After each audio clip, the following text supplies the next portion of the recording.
So, this is the last part of Unit 1. It's about production possibility curves, PPC. Production possibility curves is an economic model that shows a simplistic version of an economy or part of an economy. It basically shows the productive capacity based upon the factors of production that are being available and are being utilized in an economy or part of an economy. So we use all the knowledge from the free past lesson into this.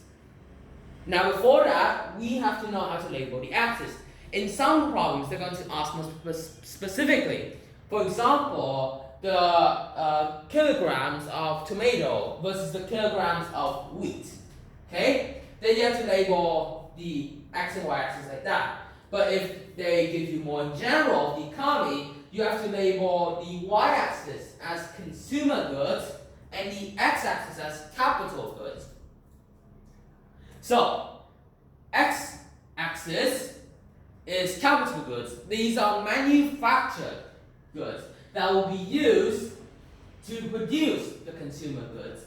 Consumer goods are goods that consumers consumed. Quite simple. Now, to show opportunity costs, okay? We already know that from last lesson. Now, if I have a point A on the top left diagram over here, have point A, and I have point B and point C.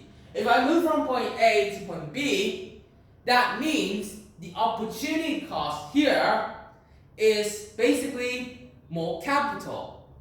Could have been produced, but then because more resources are allocated into producing consumer goods.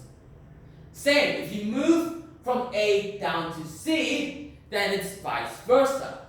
Now, if you move from A to C, in the future it will result in more economic growth, because if you produce more capital goods, that means you have more resources in the future to produce more consumer goods. Well, if you produce more consumer goods now, it may be beneficial now, but in the future, it may come in short supply or in scarcity. We show opportunity cost, therefore, by the movement, okay? By the movement on the production possibility curve. Now, the next thing I want to look through is the top right diagram over here with A, B, and C. Now, A is the maximum, okay? So that is the maximum based upon all the resources in the economy. Now B is a point where all the resources are not being fully utilized, so the economy is very inefficient, okay? Point C is impossible, okay? Because there will be only an available amount of resources, and you know they will be scarce. Unless there's an improvement in the quantity or the quality of production, this cannot reach point C, okay? Unless if that happens. So an example is unemployment. So I just look at the diagram with point A moving to point B, right? So unemployment means that labor doesn't have a job, and labor are not being utilized. Therefore, it moves inwards, and productivity decreases.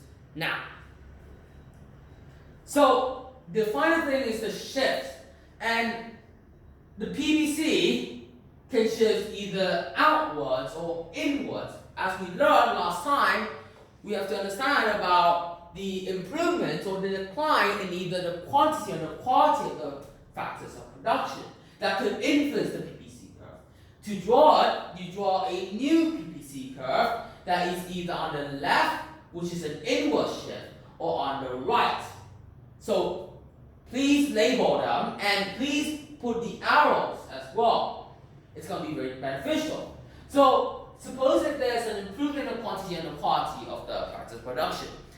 The PPC will shift outwards because the factors of production increases, and vice versa. If there's a decline, then the factors of reduction will decrease, right?